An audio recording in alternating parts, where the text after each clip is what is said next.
Yes, Vakar. So it's 4 o'clock right now in India and 3:30 in the UAE. That's right.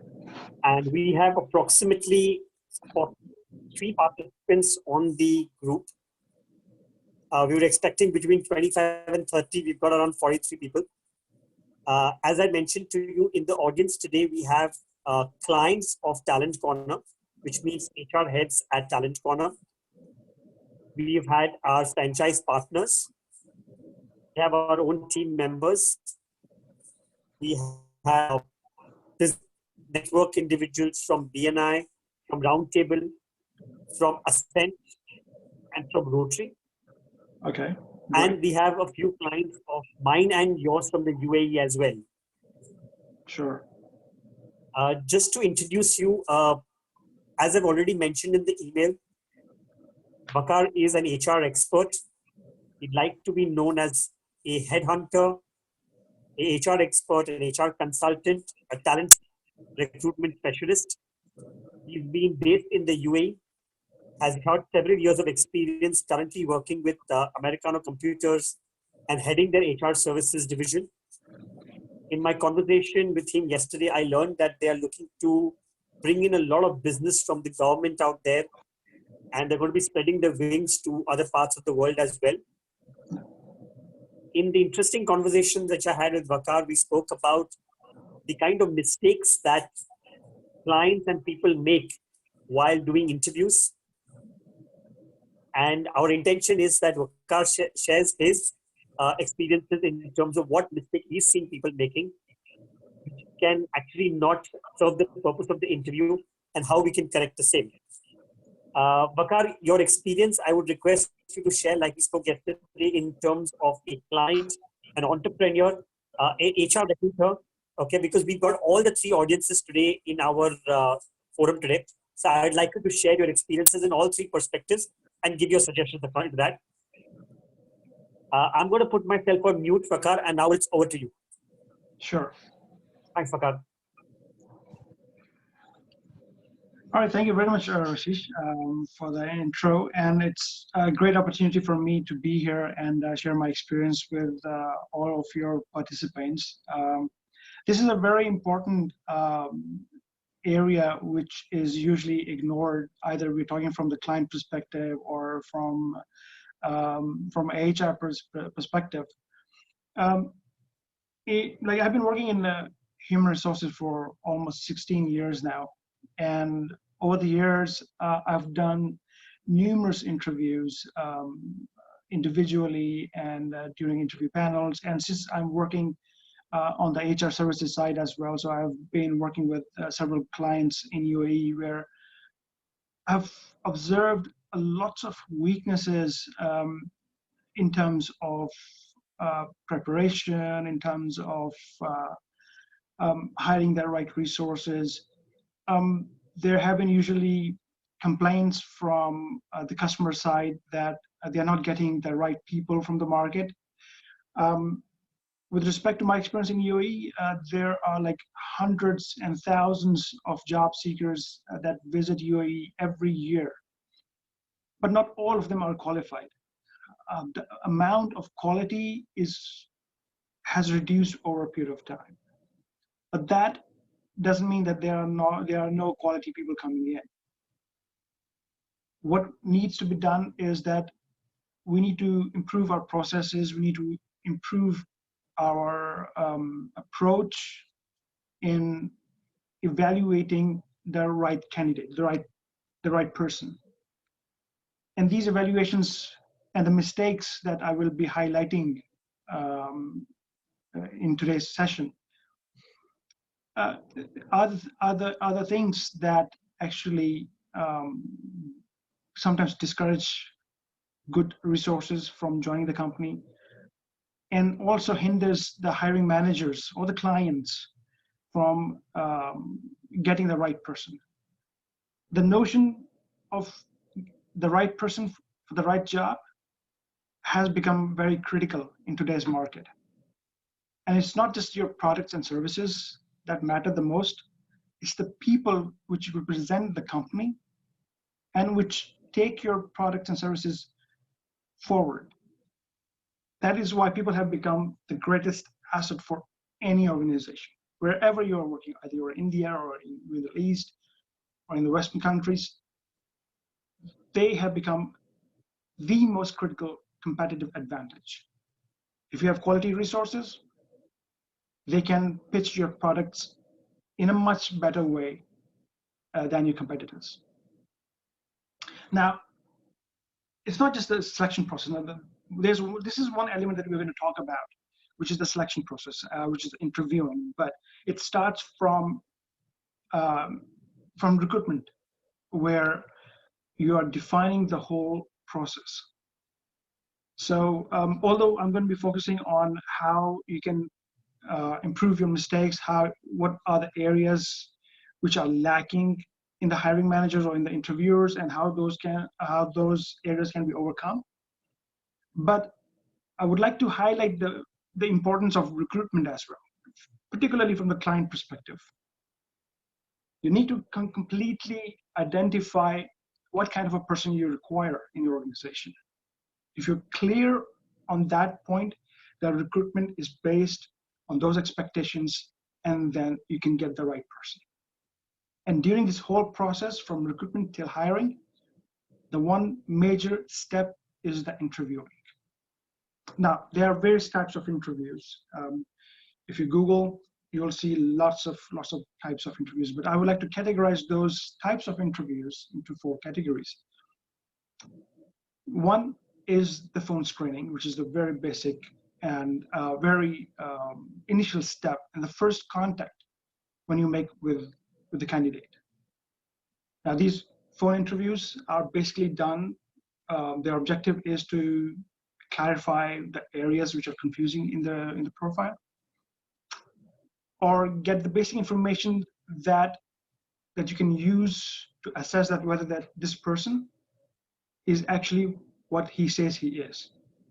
Now, I've done numerous interviews, and what happens is that the candidates, what they do, because they're trying to sell themselves, we have to understand their perspective as well. Now, there are 2 different types of candidates. One are those who over-exaggerate everything. You catch them during the phone screening process. And then there are those who are not exaggerators, but they are good actors. They have the skills, they have the competencies, they have what it takes in them to do the job, and they can really project themselves in a good way. And that comes in a later stage when we start the interviewing process. When we do the interviews, we can get in those people to get the right information out of them. So one is phone screening, which is the initial and basic step in the selection process. And then the other one is one-to-one interview, which is commonly used by most of us, by most of the organizations. Now, this one-to-one interview can be done through telephones, through video conferencing, could be face-to-face. It could be a behavioral interview, it could be a stress interview, it could be a technical interview, depending on the situation, depending on the requirement. This one-on-one interview can be shaped accordingly. The objective of this step is to get a comprehensive understanding and evaluation of the candidate's skills, knowledge, and abilities in a more detailed way. Then, as I said before, there's one more type of interviews: telephonic and video conferencing. Also, it's same as, could be as a panel interview, it could be a one-on-one interview, and they're mostly done for the purpose of, for instance, if the hiring manager is sitting in the US and the candidate is in India. So this bridges the gap, and you can do telephonic interviews or video interviews. And we'll get into that later on in today's session. And then there are panel interviews where more than one interviewers sitting in the same interview. It saves time. It could be one is the hiring manager, for instance, one is the finance manager or the technical manager, and one could be the CEO. It saves time, and all the 3 people or 4 people or how many interview panelists are there, they get to evaluate the candidate in the same setting. Now, Apart from from all these types, um, interviewers make mistakes. And in my observation, um, interviewing has become more of a task than a process or a responsibility. And hiring managers are usually the major mistake lies in the mindset, which has unfortunately evolved over a period of time, that they have to do this thing because that's their job. They have to take interviews, they have to hire people, and they don't have much time because they're busy. So they're just waiting for the interviewee to come and they just get on with it. And they mostly rely on their hunch, on their gut feeling. If they feel good about it, if some candidate has touched some good areas which they like to hear, they will go with it. That's a big mistake, and we'll get into that later on as well. But as I said, because it has become more of a task than a responsibility, interviewers don't prepare themselves. And that's the first major mistake and most common mistake that interviewers do. Either the interviewer is a client or a hiring manager or a direct hiring manager, they don't prepare for themselves. And the critical element in the preparation is the job description. Now, job description might be available at good organizations. They develop job descriptions for every role. But if you're talking about small or medium organizations, they don't really pay much attention to this element. And your interviewee, the whole interview process based on this is constructed around the job description. Your interview is as good as your job description. If it is poorly developed, your interview result will be poor. You will not be able to get the right people. And I have laid a lot of stress into this on this thing that please prepare your job descriptions. Get as much details as possible. Either those are behavioral aspects, either those are technical aspects, or you're looking for the qualifications. Each and everything needs to be clearly documented. The knowledge, skill, and abilities, the KSAs, need to be clearly defined so that when you construct your interview around that job description, you know which areas to focus, you know what questions to ask. And when you are evaluating a resume, as a recruiter, as an interviewer, you know what are the areas you need to focus and what kind of results you require. The second part is reviewing the resume. I've seen a lot of times that the interviewers, they only look at the resume when they are actually sitting in the interview, and they take 1-2 minutes to go through the resume. That's the most horrible mistake for me, and it gives a bad impression to the client, to the interviewee as well. So what you need to do is take 5 minutes out of your busy schedule before the interview. Sit down at a quiet place if possible. Go through each and everything in the profile. That means you need to highlight the areas of interest. And you must be asking yourself, is there anything strange or interesting about this profile that you need to explore during the interview? Or if there are any work samples or designs that are available that you can discuss during the interview? Or do you need to check the validity of the claims made in the profile? Now we know that when the candidates, they apply for a job, good candidates, they look at the job description if available, and then they develop their resumes accordingly. They highlight the areas which are required. But are those areas actually valid? If somebody's making a claim that he achieved high sales targets, how far is that true? So you need to highlight those things in the profile before the interview starts. So we have done that. Normally what happens is that what recruiters do or HR people do, they simply call the candidate and they just tell them, okay, this is your interview time, this is your schedule, come for the interview on this day or in this time. But that is a big opportunity missed. That is the first contact where you build your rapport with the candidate and you put them at ease. The best practice is that you need to share the details about the interview. And you just let them know, you need to let them know what kind of interview they're going into. Is it a technical interview? Is it a behavioral interview? What will be the structure? Who will be taking the interview? Share the job description with them so that they can prepare themselves.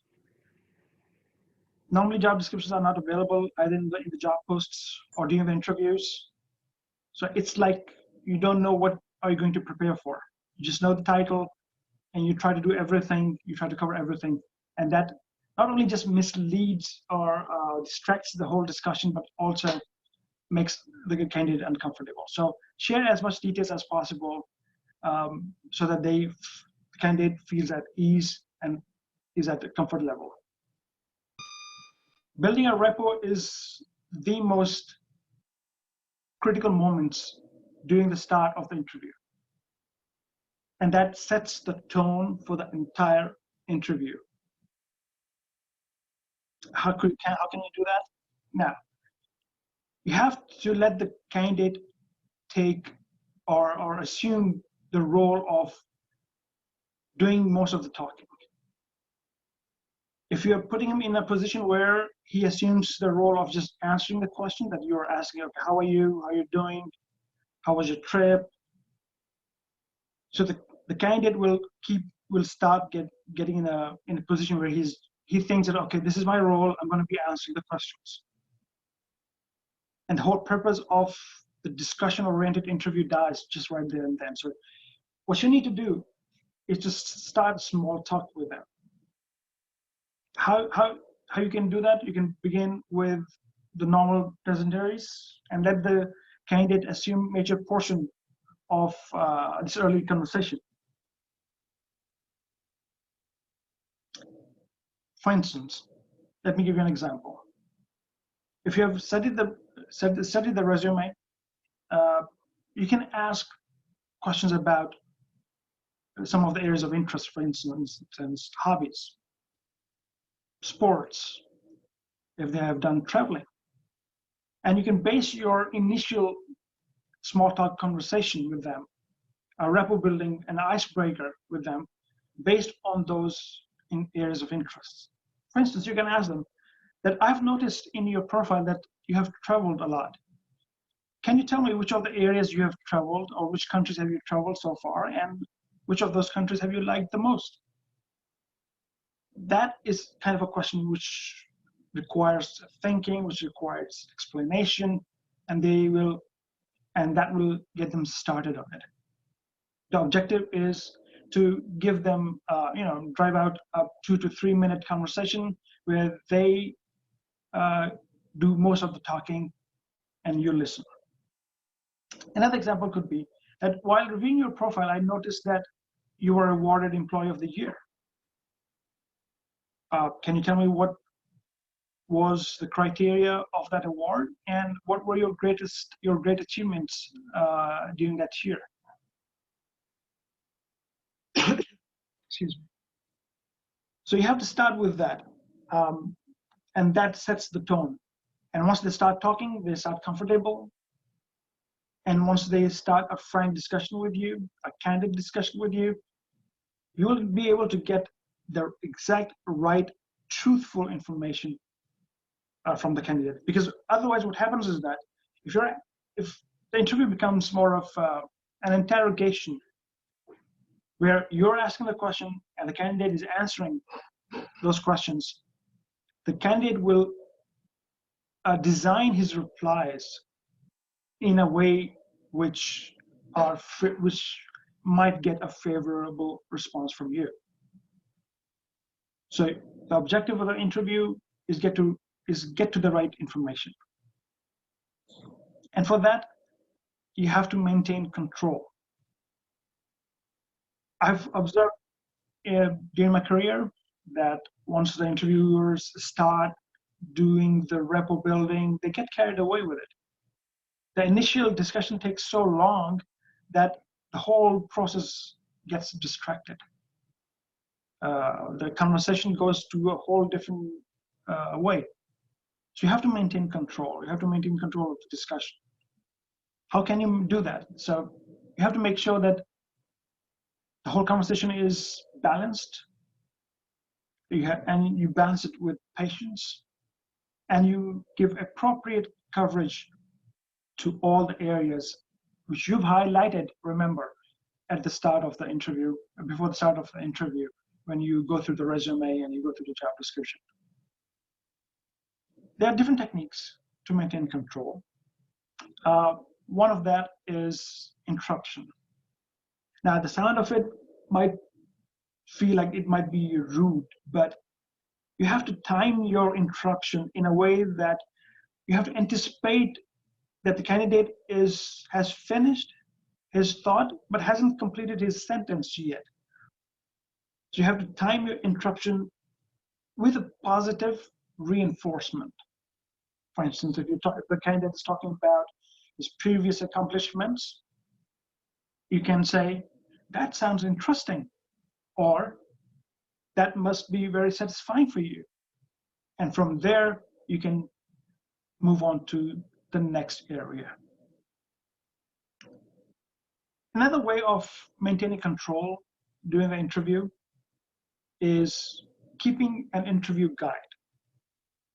This is the most simplest and the best thing that you can develop for somebody who is new to this process, or who's trying to learn to control the interviews. An interview guide is definitely a list of, or is a sequence of questions that you will ask to the interviewee. And you know which areas to focus. You will not lose sight of the target, and you will not lose track. It provides a system, it brings order and intensive coverage to the conversation. Let's not forget that our objective as hiring managers is to develop a conversation. Once again, we don't want our interview process to become a police interrogation. He's not a criminal. He's there to find a job, to get a job, or maybe get a dream job. And your objective is to get the right information from that candidate. And that can only be done through a positive discussion-oriented interviews. But don't try to maintain strict control. Be patient, be flexible, and be very tactful during the whole process. Another form of maintaining control, and it can be done in another way, is that you need to structure your interviews. Now, since you're not prepared, and most of the time interviewers do not prepare anything for the interview, and as I said in the start of my conversation, that it has become more of a task than a responsibility. So it depends on their gut feeling, and they go from response to response through follow-up questions, and that is that completely is useless for me, because it's just that what you feel is right. You might get the right candidate. It doesn't happen all the time. So you have to keep it structured. How you can do that? You need to develop information in a chronological and systematic manner. For example, they should be asked to start with the very first job and work their way up to the recent one.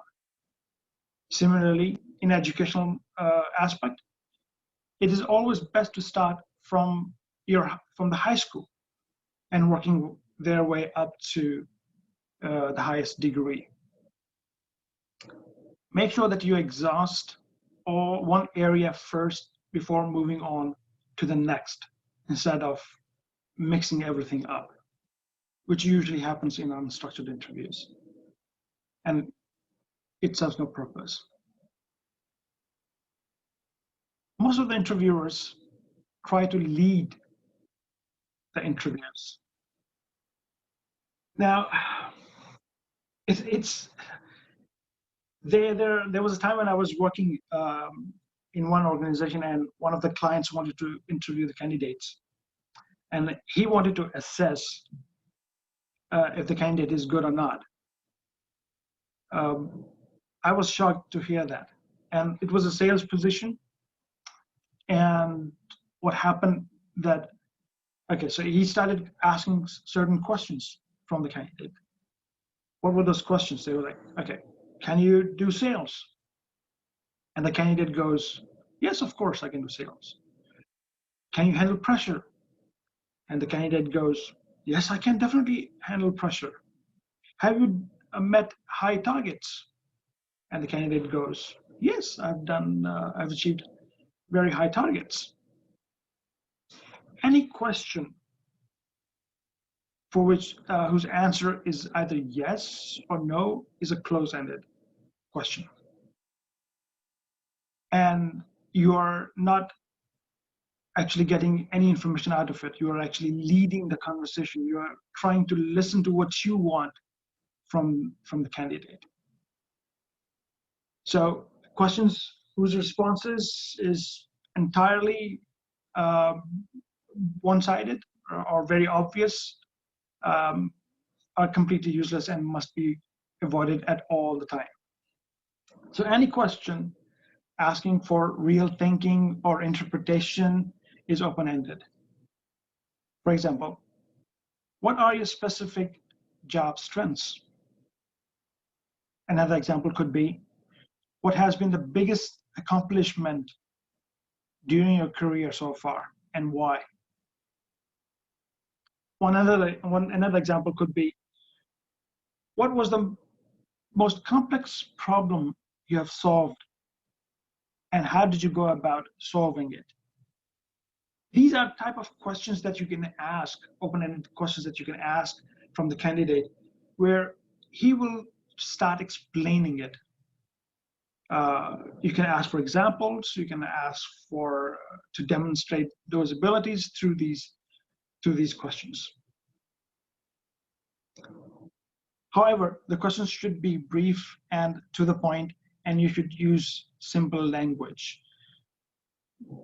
Unfortunately, some interviewers, they use difficult English language vocabulary, which is sometimes difficult for the candidate to understand, and it confuses them.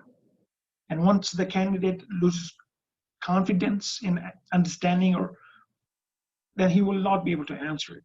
And unfortunately, sometimes if the candidate doesn't have that kind of a confidence, they will not ask you to rephrase your question, because they are afraid that if they ask the question to be rephrased, they are showing lack of understanding, and they will not get a positive response from the interviewer.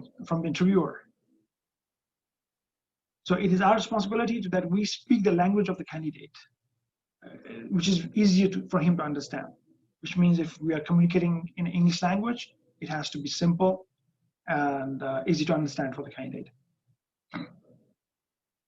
And we have to make sure that we are talking less and allowing the candidate to talk more. Numerous times I've seen this happening, that especially when it happens with the clients as well, they start explaining about their company, their values, what kind of a person they require, what this job would do. Yes, you can share this information, but the whole conversation should not be about this, because this is not about you. The interview, the process, the objective of the interview is to know about the candidate. So what you need to do is allow the candidate to speak more about his personalities, his experiences, his past experiences, his education, because that tells a lot about him. For instance, if you're talking about work history, anyone who has gone through tough times, has taken pressure over a period of time, or has taken up complex responsibilities, it is highly likely that if he comes to your organization, he will work with that commitment, and he would be able to handle the critical responsibilities of the job that you're looking to hire for. Similarly, as far as their competencies are concerned, somebody who's been working hard throughout the career, working from teenage life up till now, will show the characteristics of that person, that he's hardworking, is committed to the job, and he will bring the same positiveness into your organization as well, same commitment to your organization. And of course, somebody who's been hopping jobs, working in one organization 2 or 3 months, either it's a sales role, because there's no misconception that if somebody who's in sales and he's hopping jobs, it's usual for salespeople. No, it's not. But this tells about the work history, will tell you about their commitment to their roles. And that can only be retrieved if you are allowing the candidate to speak, to share more of the person. I would say 85% of the talk time should be given to the candidate. 85 to 90%, as much as possible, he needs to speak. But again, of course, we should not lose track of the whole discussion.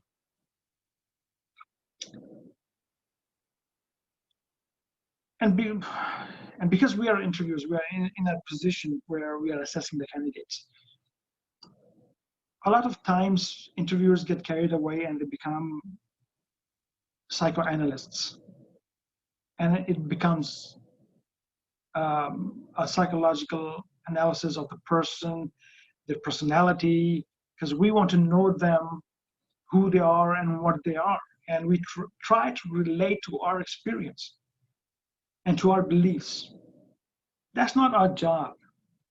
Our job as an interviewer, either you're a client, you want a person who's good for your organization and who meets the criteria defined in the job description. Your job is not to know what he believes in, even if it's good for understanding the person, but it should not cover the whole interview. That's just one portion, just one part of the interview where you need to know the personal characteristics of that person, the values of that person, whether he's reliable, whether he's dependable. But unfortunately, interviewers, they enjoy this portion where they feel on the upper hand and they feel the need to, like they say that I need to know this person, who he is and what he is. But they forget that the conclusion or the assessment of that interview must be drawn based on the objective and measurable data, not about their beliefs, not just about their beliefs or their personality characteristics. So that is, and that also reminds me of a very critical element, or one of the mistakes that occurs from this aspect is personal bias. If you have certain experiences in life, if you have certain beliefs of yourself, unfortunately, it naturally comes into play, which should be avoided. So if you have certain beliefs, you like people who match with those beliefs. Or if you have certain experience in your career, you evaluate the other person based on those experiences, which might or might not be applicable all the time. That is why we should not jump to conclusions. There's a saying that first impression is the last impression. Well, research over the period of time has shown that this is not the case, not all the time at least. First impression is not the last impression and should not be made as last impression. Now, there are different types of people who come for interviews. I'll give you an example from my experience in UAE. A lot of people come here, as I said, like hundreds and thousands of people visit UAE every year. They're looking for jobs to make a living. They have a lot to lose because they have spent money to come here. 100,000 rupees or 200,000, 300,000. They're spending that money and that makes them desperate. And when they go for the interview, they are in a state of mind where they're feeling to themselves that they have a lot to lose. And if they don't make it through this interview, they might not be successful. That feeling itself, unfortunately, impacts their self-confidence. So a person who walks in the interview might seem confused or nervous. It's natural. And it is our responsibility to understand this aspect because they are human beings. They're not robots, they are machines. Not everybody is same, but they have the potential. And it is our responsibility to tap into that potential, to find that potential in them, instead of judging them based on their looks, based on their apparent, their appearance, their physical appearance. And that is why we need to put them at ease, make them relax, and then slowly bring them into the conversation. And you will see, if you practice this, you will see that you will find a lot of people who appear nervous, but when they start speaking, when they're at ease, when they're comfortable, you will get the best out of them. We must understand that the cultural backgrounds are different. Traditions, norms of a person must be taken into account and shouldn't be drawn out based on what we believe is right. Our conclusion should be holistic instead of basing it on one aspect of personality or one aspect of the interview. Which means that we should not be judging people, which another mistake which interviewers make. Because the interviewer must keep his own personal beliefs aside during the interview process. If they don't like anything, you will see on their faces. Sometimes the interviewers are sarcastic. As I said, most of us, they build an impression based on the first perception we get. Is everything all right?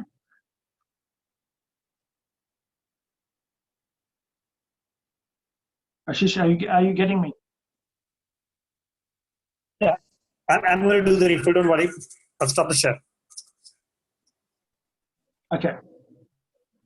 All right. So yeah. Okay. So because we are human beings as well, what happens is that if we don't like anything, I suppose if we have a certain belief, we have a certain experience, and we ask a certain question from the candidate, and they don't give the answer that we like to hear, you will sometimes the interviewers, they make faces, they show expression of unsatisfaction, or sometimes they have a sarcastic tone. this offsets the candidate, um, and it's highly unfortunate that it happens during the interview process. And as an interviewer, we must avoid that. We must always make sure that we maintain a neutral expression. We must always have a positive body language during the interviews, and it is always encouraging that even if we are listening, we are asking for their weaknesses. If we are asking about certain um, negative aspects of their careers, for instance, somebody got fired or somebody has lack of self-confidence, or it is based on us how we ask those questions without showing any judgments. For instance, there's a typical questions there's a typical question which is asked by interviewers, which is about the weaknesses. So, what are your weaknesses? Or why did you get fired? Or are you punctual? The best way is that you can rephrase your questions and ask them in a way which is positive or which is positively reinforcing. For instance, what are the areas of improvement? Instead of asking, what are your weaknesses?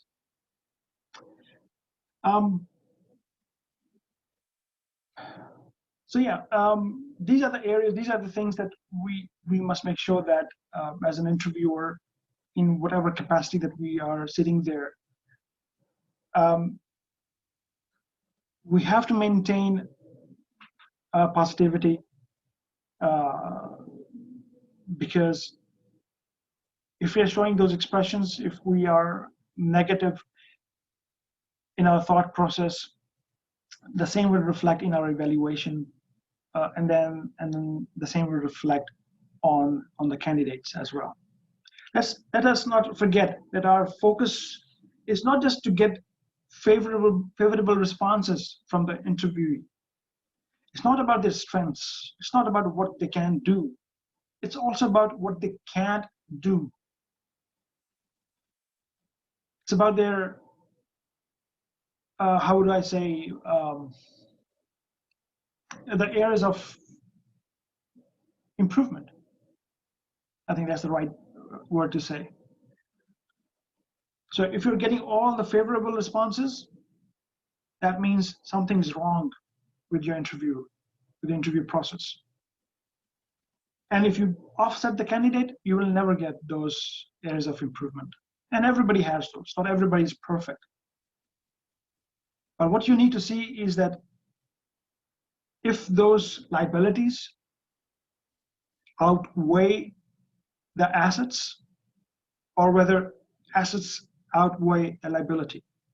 And that's where the potential lies.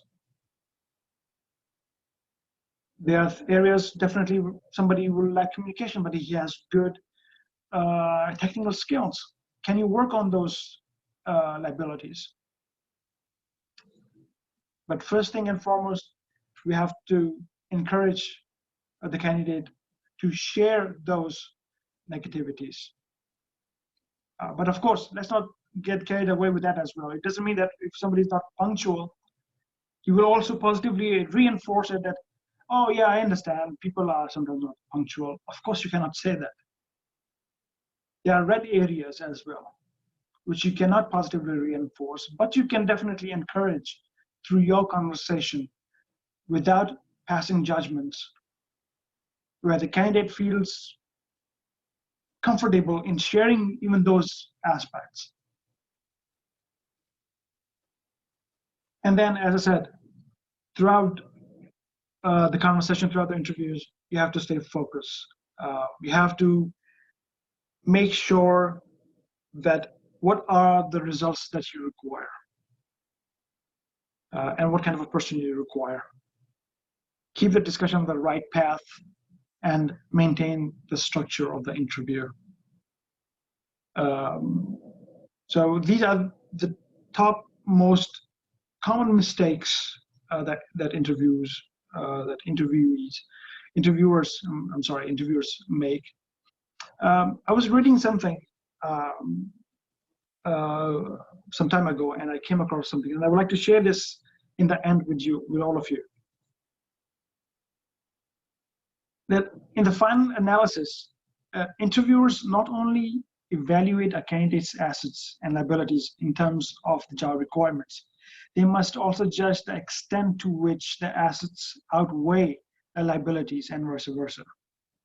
The interview that results in no unfavorable information is inescapably poor interview. And that's the gist of the whole process. So just to recap quickly in the end, and then I will take your questions afterwards. Please work on your job descriptions. Clarify your expectations from the role.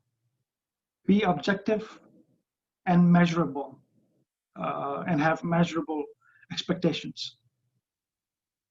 Understand that we are human beings as well, and we are interviewing humans as well. They're not robots, neither we are.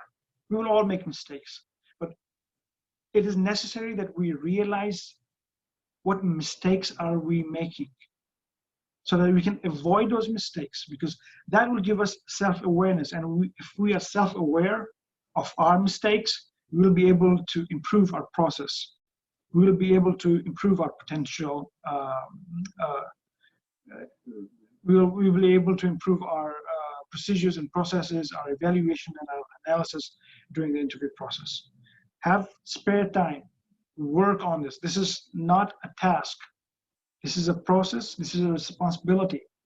Because as an interviewer, as a hiring manager, it is your critical job, it is your critical responsibility to bring in the right person for the right job. And that can only be done if you are well prepared and invest time into this process. Thank you. I'll take your questions now. Thanks, Vakar. What I'm going to do is we're going to invite questions. We request you to put your questions in the chat box so that Vakar can take a look at it and can respond to those questions.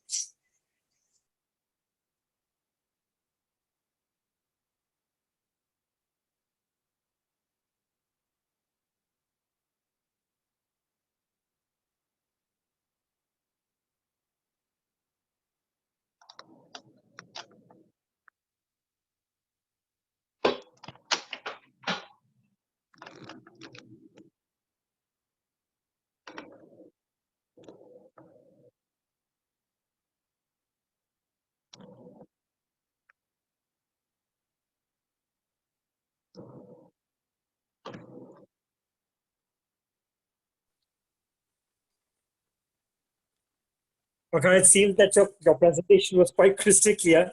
There doesn't seem to be any question coming in. We'll wait for a minute more, and then if there are no questions, we'll quickly thank you and we'll close this webinar. Sure. Rashesh. Yes. Rashesh, can I ask a question? Yes, go ahead, please. Can you just introduce yourself and then you can ask a question? Yeah, I am Manish Jain from Hubli. So, sir, I had a question like most of the job descriptions mention only about the skills and the knowledge required for a particular job role. But the most important thing is the attitude which the candidate carries, and which is never usually mentioned in most of the JDs. And because of the time, most of the times the candidate get rejected because of the attitude. So how do we fill that gap wherein the attitude also is mentioned in the JD? Is it clear? Yes, that's a very good question.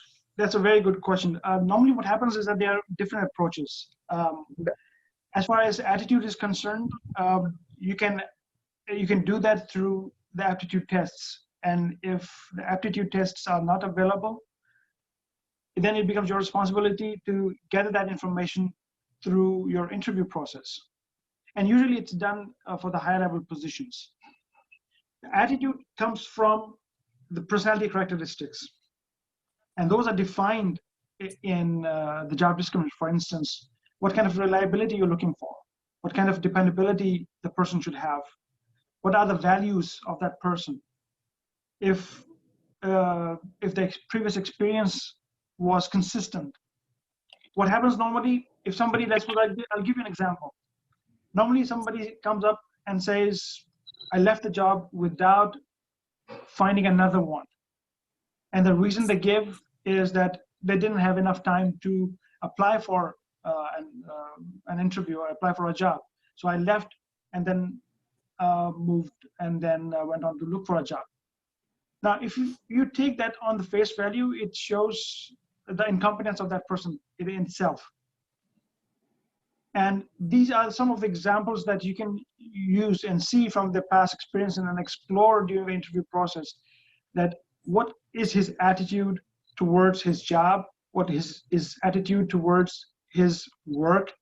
For instance, you can ask, what was the work environment like and how did you fit in? So there are a certain range of questions that you can develop and ask from the interview and assess their attitude. I'm not sure if that can be literally mentioned in the job description. Yeah, all right, thank you, sir. But based on your interview questions, you can explore those areas.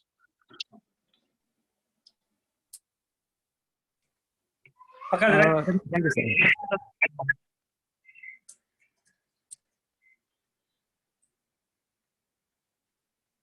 So I think I've got another question. Sometimes we won't get clear JD from client. So another question is that sometimes we won't get clear JD from client, just one liner. What do? Ask as much information as possible. It is your responsibility, and clients do that. So what you need to do is go to the client, sit with them, have a meeting, have a discussion, and then go through the job description. Now, as I said, not many organizations develop job descriptions. They will not have enough time, they will not have enough information to put in a document. So what you can do is that you should prepare like a form and take that form to the client and sit with them and have a discussion. And then as you discuss with the client, you note down their requirements, and that will become your job description. Next question is, when the final interview is being conducted by a panel of interviewers and if there is a difference of opinion in between the interviewers, how do you arrive at a final conclusion on whom to select? Yeah, that's another good question.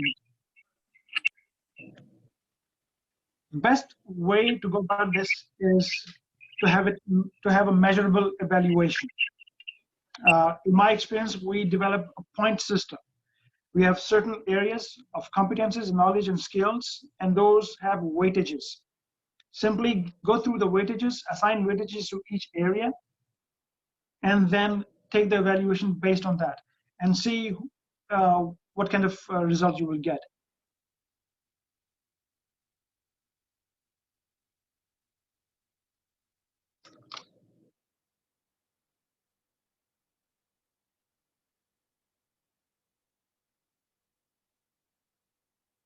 Okay, so job descriptions will not be given in clear. In many companies they will say we want the requirement for a particular position. I can't say what to do. I think I've already answered that question. Hi, Chirang.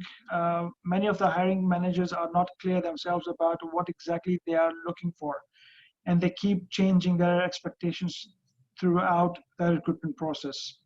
How can we help them get clarity without making them feel bad? The best practice in that, again, is to have multiple discussions. Sit with them, have a discussion. You are the HR expert. You know what they don't know, because they in their mindset, they only want the person. So it is your job to make your life easier, is to sit with them and have a discussion. Go through their processes, go through their department expectation, go through their experiences, talk to their managers, the employees in the team, talk to them and have a discussion. What is the role? What is the job? What are the expectations? What are the targets? What they want out of this position? The more questions, the more you probe with the client, the more information you will get, and that will help you define a document. Then share that document with the client and ask them to review it, or just sit with them and have a discussion that these are your evaluations, these are your findings. If there's anything they would further like to add into it, and I think so that document will become your Bible, I would say.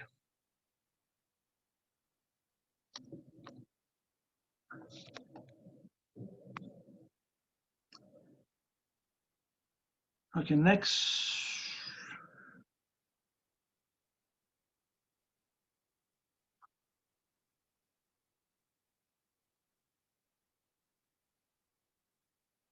Okay,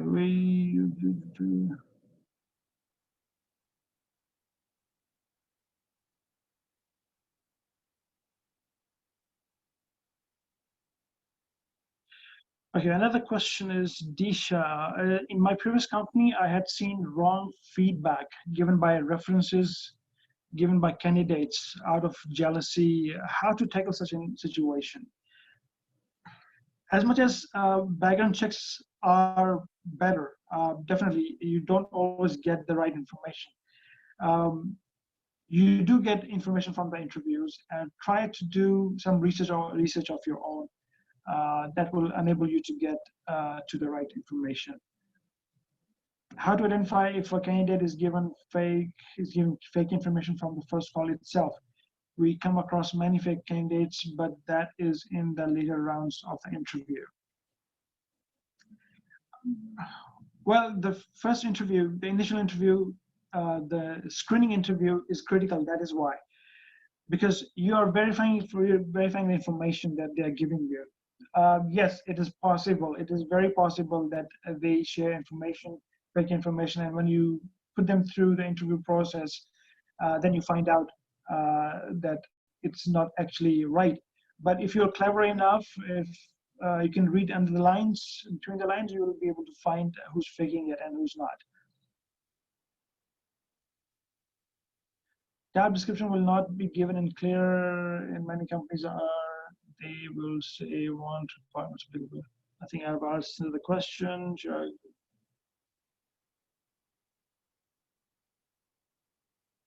What are the challenges we will face in engineering recruitment? What exactly companies going to look for? That's a question from Rosalina. What are the challenges we will be facing in 2020 recruitment? What exactly company is going to look for? Well, that depends on the role and depends on the company, but people are looking for the whole package. That is the trend, and that is the biggest challenge. They want one person to have all the capabilities.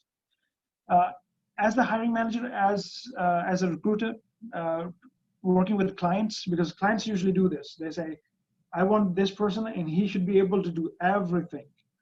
He should be a good accountant, he should be good in sales, he should be good in HR, he should be able to do two-person's job. That's the challenge you will face with the clients. Because why?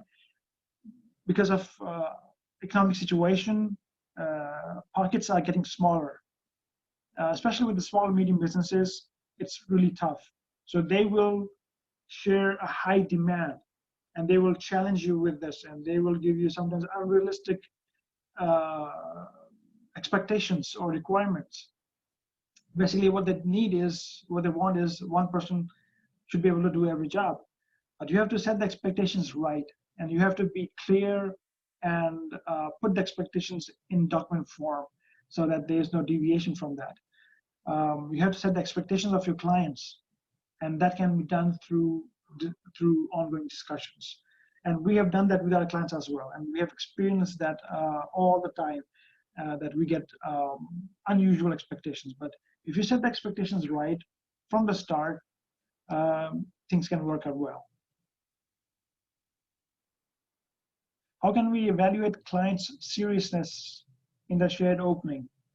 Sometimes we keep sharing the profiles, but the client either does not give a feedback or reject the profiles without any justified reason.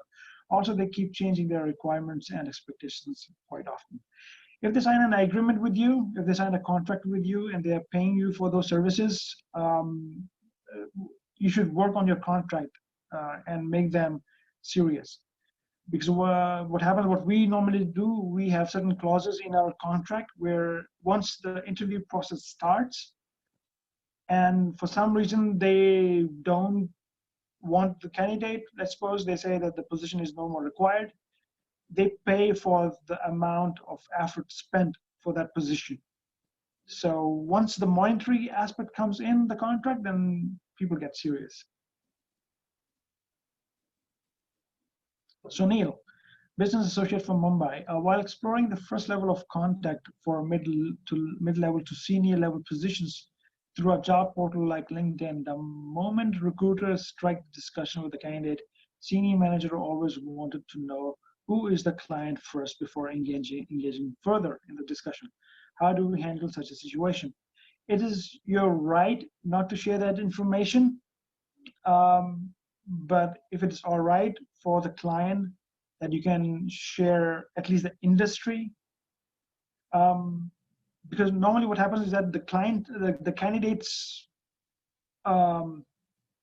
what do you say, the candidates apprehension is that maybe they know that person, they know your client, or they have already applied there, so they don't want to go back to that company again. So have a discussion with your client if it's okay to reveal the name, because that will save your time and the candidate's time as well. If not, then you can politely ask them that at the moment you're not able to reveal the client's information. We will further review your profile if you're interested, and if everything goes fine, we'll bring you for the interview and share further details about the client.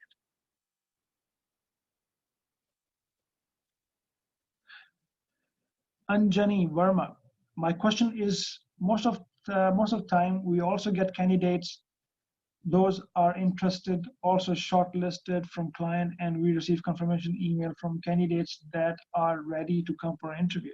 But most of the time they don't turn up to come for an interview, which make more embarrassing to discuss with the client.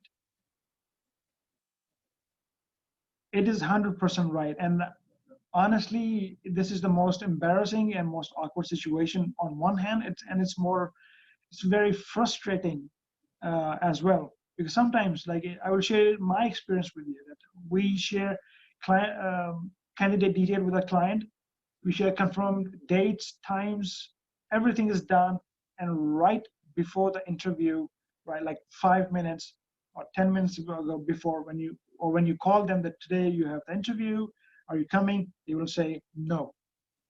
And sometimes you have scheduled 5 interviews, 3 of them will not turn up. But I think if the client, if you have a good rapport with the client, they will understand that it's not your fault, and it happens all the time. In Gulf, in Oman, this is Disha. Is Gulf and Oman is likely to change their rule for having 20% local candidates, as now most of the companies are likely to face lack of skilled manpower? Yeah, like in UAE also, they are doing Emiratization. They are encouraging their locals to take up jobs. Mostly they are hired in the government departments, but they're also encouraging private organizations as well. There's a huge availability of expat manpower, so I'm not quite sure how far will that be successful.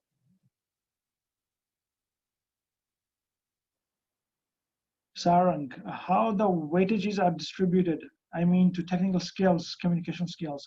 You have to sit with the technical managers for that and have a discussion with them, because you're not a technical expert, they are. So you have to sit with them, and when you're assessing the job description and you are evaluating the job description, they can help you with that.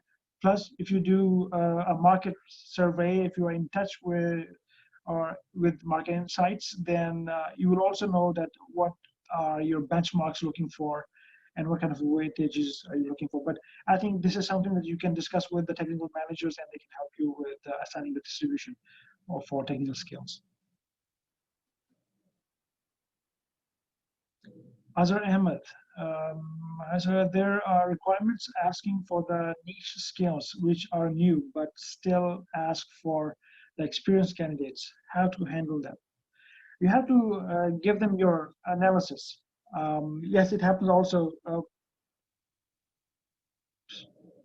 Sorry, where you are.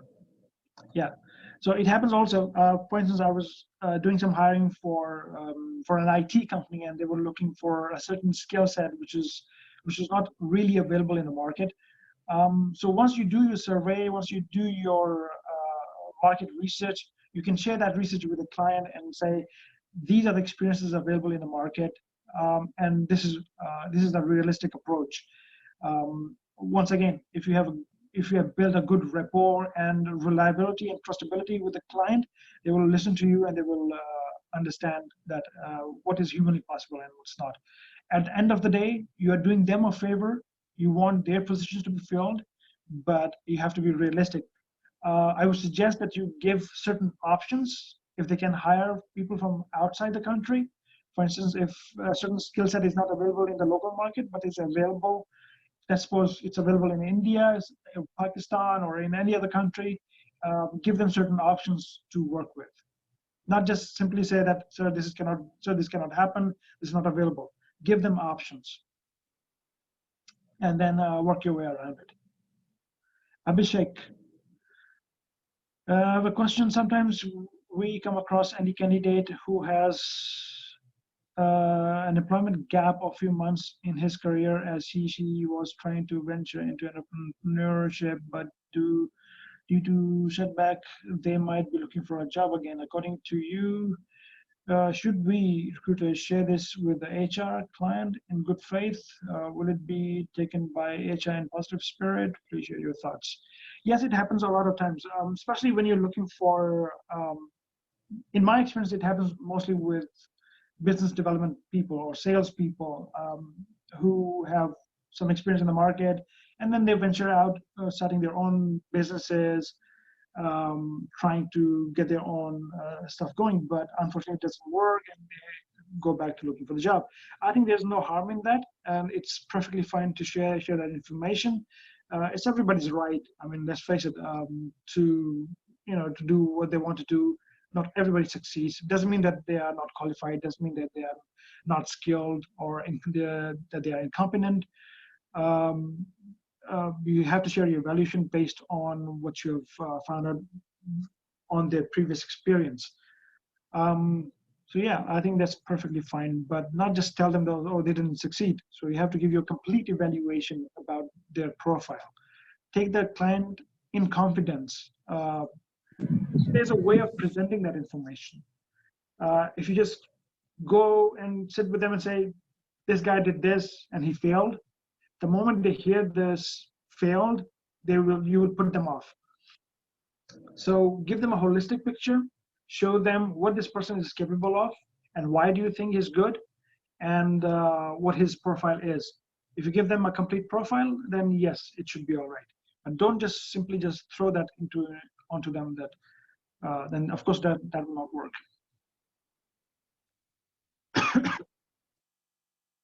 Sumit, which question above? Which I was just talking about, or any other?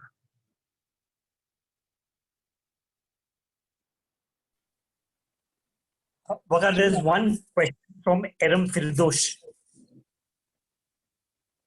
Yeah, okay.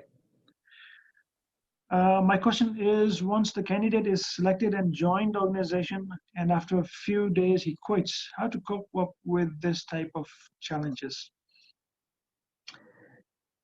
That depends on your interview evaluation.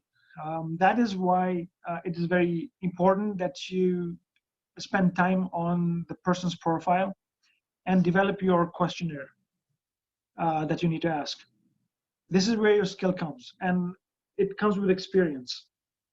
Their attitude towards the job, their attitude towards or the seriousness towards or seriousness in their career, you can gather that information from the interviewing. However, one thing is very important. Assessing a human being is the most difficult job. You will not always be 100% correct, and you will not always be wrong. So you have to make it as objective as possible and as measurable as possible, and try to put them at ease so that they are able to share all the aspects of their personality and their career. If you're able to gather that information from your interviews, I think you can find that out. But again, even if, no matter how good you are in your interview process, it will never guarantee that the person will join and stay there. It doesn't happen all the time.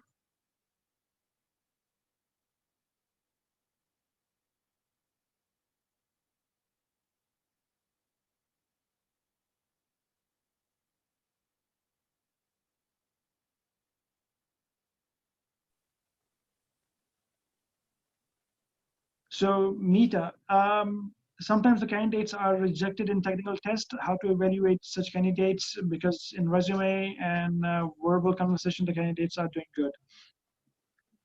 Again, it's not just one aspect of the job. It's all the aspects.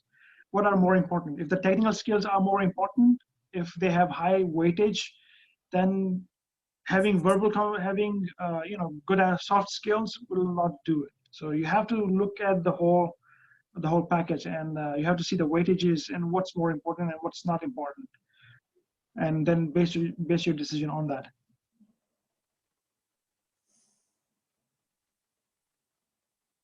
My doubt is there are lots of candidates, Suraj. My doubt is there are lots of candidates we get as of their communication skill is really low, but their experience matches the descriptions, or maybe more. Can we select such candidates, or should we move with other candidate?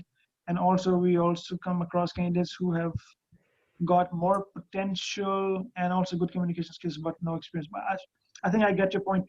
So as I said, you have to evaluate if the strengths are greater than weaknesses. In some positions, for instance, like in accounts positions, they're not facing the client. So communication can be something that you can compromise on. It's something that you can help them improve. But somebody who is client facing, who's in business development, who's in sales, who's in promotion, or who's on a senior level manager position, then definitely communication is very, very important, regardless if they are good in technical skills. So it basically depends on the job profile, and based on that, in some positions communication skills are not that important. In some positions it will be.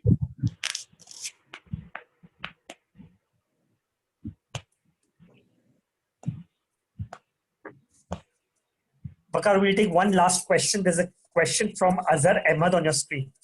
Yes, there are some senior who are working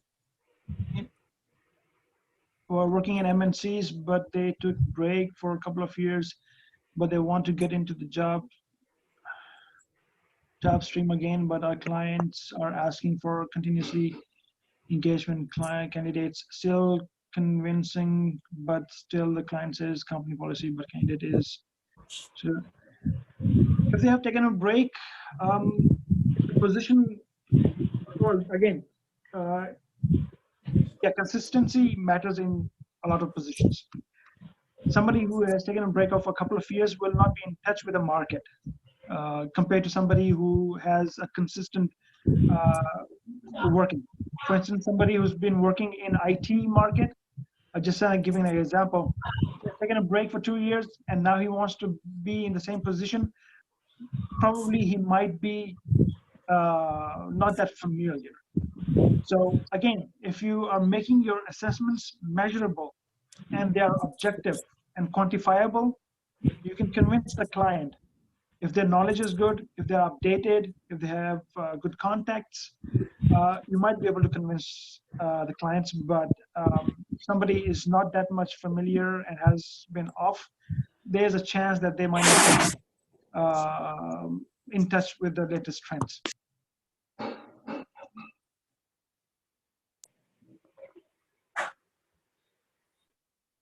Right, Wakar. I think we're done with the questions now. Um, I really appreciate that you spent this time with us. There was a little consideration we had in our mind is to the cultural differences of operations in the UAE and in India.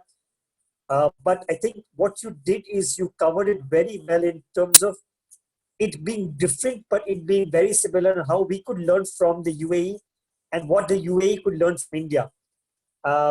I know people in the UAE really value their time. And for you to spend an hour and 15 minutes to brief us, we really appreciate. Thank you really for this wonderful session. And I'm sure my team will get back to you with more questions. They do have your contact details. I'll share them with them, your LinkedIn profile. And if they have more questions, they'll be more than happy to connect with you. Like I mentioned, there are a lot of people on this call. I did see the number go up to 83 at one point of time. So we've still had a good 54, 55 people engaged till the very end. So I really appreciate you spending this time, Prakar, and I wish you all the very best. I hope all of us get out of this COVID situation, and Talent Corner and you and me, we get to work together in the future again. Sure, definitely. Just stay home, stay safe. Great. Team, if anybody wants to say the quick thank yous, they can say the quick thank yous on the chat box, and then we will end this meeting. Thank you very much, guys, for listening. Thank you for all the wonderful questions. I hope I was able to clarify all your queries. Stay in touch. Do get back to me through LinkedIn. If you have any questions, I would love to answer those. Thank you so much, everyone.